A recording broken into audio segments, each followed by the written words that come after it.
hapon po. Nagkaroon ng pagsabog kagabi sa isang eskwelahan kung saan isinasagawa ang bilangan ng mga boto para sa barangay at sangguniang kabataan election sa Cotabato City.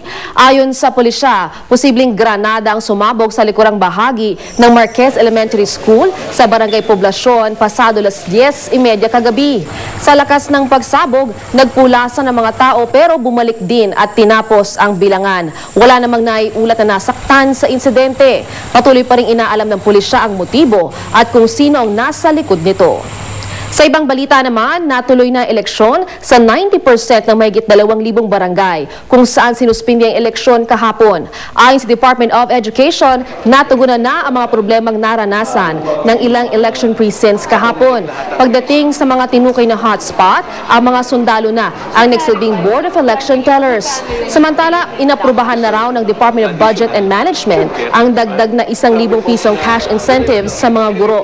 Kaya 3,000 piso na ang tatanggap na allowance ng mga guro para sa kanilang serbisyo nitong eleksyon.